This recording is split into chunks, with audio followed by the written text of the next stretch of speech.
Jim, welcome back to the Keiser Report. I'm delighted to be here, Max. All right, Jim Rogers, gold has had its worst quarter in 30 years. Is the bull market over?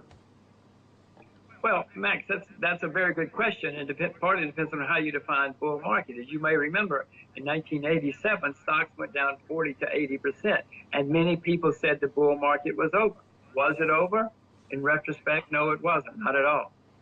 All right, so... And my point is that in my view, the bull market in gold is not over. It may go down another 20 or 30%, who knows, but by the end of this decade, it will be much higher.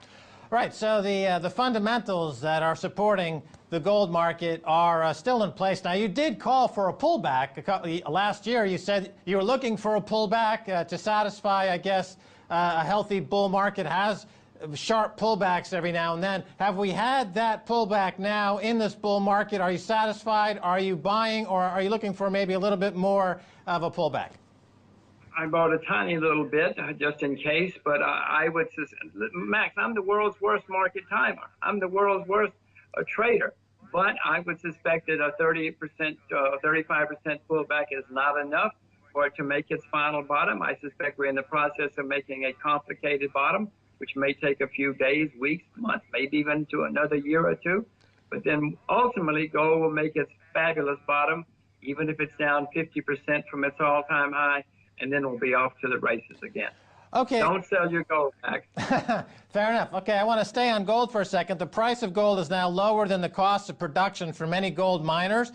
Barrick is writing down billions on one mine. So isn't this going to affect the supply of gold? And aren't the dynamics of supply and demand going to kick in here at some point? Well, at some point. But, Max, I've seen many commodities stay below the cost of production for a year or two or three because people are very reluctant to close mines or close down oil fields or whatever it happens to be. You know, it's very expensive to close something down and then start it up again.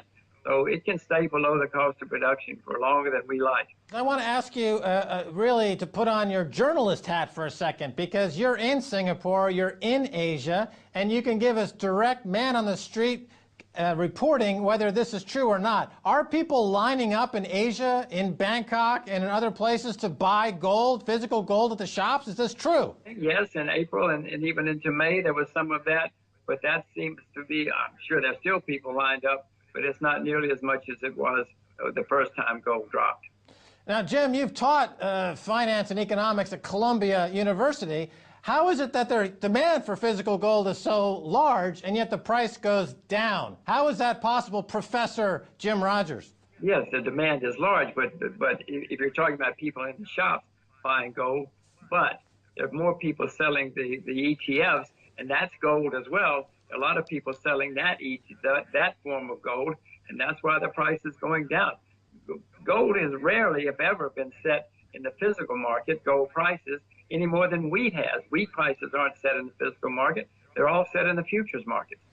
Are you in the camp that believes that there are more paper claims on gold than there is gold in the physical existence? And what I mean is, it seems that there's an agenda here. Those that are supporting the paper market love to see the price of gold go down, and they're willing to even manufacture naked claims against gold, so-called naked short selling, to make that happen.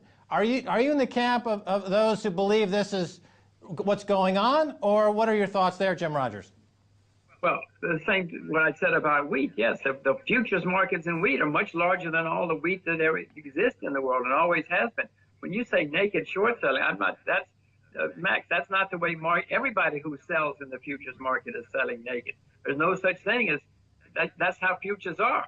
When you sell gold or oil or wheat or cotton, you're selling naked. You may have it, but most people don't. That's the way those markets work. It's not like stocks where you can sell naked shorts or you have to be long or you have to borrow it. You don't have to borrow in the futures market. You don't have to borrow anything. Just call up your broker and start selling, or do it on the internet now. Right. People can simply call up their prime broker, they can establish a line of credit, and they can start selling short gold all day long, no matter what the actual fundamentals are regarding that commodity. Now, I want to switch gears and talk about bonds for a second. The bond market, many people, yourself included, I believe, have been looking for a top in bonds. The bond market seems to be having reached that point now in a 30-year bull market in bonds. Have we seen the top in this bull market in bonds? It's been going on really almost your entire career, Jim Rogers. We've had the bull market in bonds. Is there now a reversal? The bull market started in bonds in 1981 when it made its low in September of 1981. Been going up ever since. Now, Max, I've called the top in bonds 4 or 5 times and been wrong. But fortunately for me, the last 2 times I've gotten it right. So I have no idea if this is the final top or not. I am short junk bonds, not government bonds. And you can ask me in 3 years if I got it right or not. I don't know if this is the top, Max, but I do know we're getting closer and closer. All right, let me ask you about a comment made by Richard Fisher. He's the president of the Dallas Fed. He called bond traders, quote, feral hogs, likening their reaction recently selling bonds to the news of the Fed tapering, that is to say the Fed stopping their quantitative easing. He made the comparison to George Soros' attack on the pound. So here you have a group of market players that used to be called bond vigilantes and applauded for being bond vigilantes. Now Richard Fisher, the president of the Dallas Fed, is calling them feral hogs. Is that a bit unfair, Jim? I know Richard and don't know him well, but I do know him, and he's a smart guy. I do know that whenever there's some kind of comment from the Fed or anybody else, people react. Come on, Mr. Fisher, you know that as well as I do. He used to be in the investment business. If people get a report about cotton, they go and sell or buy cotton based on the report. So this is the way markets work.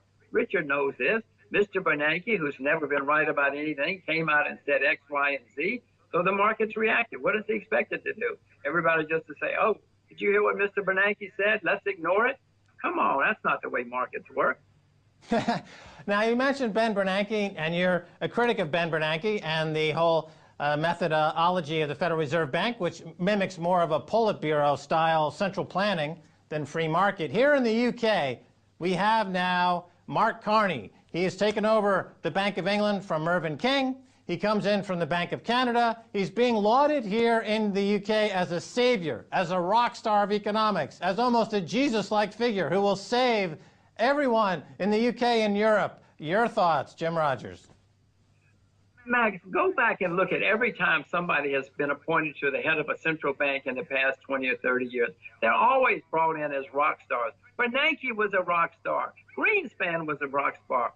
Neither one of these guys had a clue what was going on. They got it wrong over and over and over again. But every time they bring them in, the press, because of the government PR, says these guys are geniuses and they're going to save us all. Unfortunately for all of us, these rock stars have turned out to be men with feet of clay, and they haven't known what they're doing, and they're going to lead us all into they are leading us into a serious problem.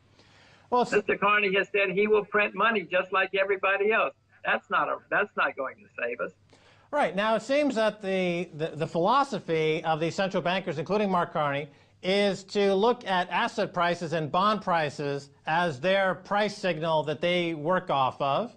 But they don't seem to take into consideration other areas of the economy that are suffering. So they have a very myopic view of the economy and what they're supposed to do to manage that economy. How could these central bankers expand their purview to be more effective, or should we just get rid of them completely? Well, the world, let's go to America first. America's had 3 central banks in our history. The first 2 disappeared, as you know, and the world can get along without central banks. Now, these central banks, if we don't have central banks, Max, we have problems, obviously, could have problems. These central banks are worse than having no central bank at all. Fortunately, since they're making so many mistakes, at least in the U.S., we're going to get rid of them eventually. They're either going to go bankrupt because they're making so many horrible mistakes, or eventually the public's just going to say, these guys got us into such terrible trouble, let's get rid of the central bank, as has happened in the past. Let's look at the Japanese central bank, since that guy is hailed as a hero at the moment. You know, he has driven down the value of the currency, the Japanese yen, by 20–25%. Now, that's great for stockbrokers and people who own stock. But there are 125 million Japanese, Max, and every one of those people is now suffering because the cost of living is going up. Everything they buy, there's more and more inflation. Yeah, he's helping a few people, but he's not helping 125 million Japanese any more than Mr. Bernanke or Mr. Carney is helping the rest of us. All right, you mentioned Japan. Let's stay in Asia here and talk about China.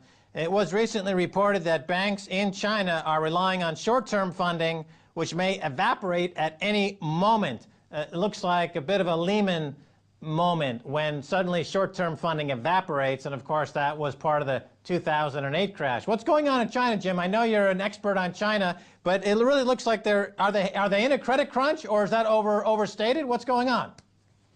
Max, I'm not an expert on anything. I would like to be an expert on something, but China is certainly going to have problems. You may remember 15 years ago there was a big Asia crisis where most of the Asian banks were doing that. They were borrowing long and lending short, and the whole thing collapsed.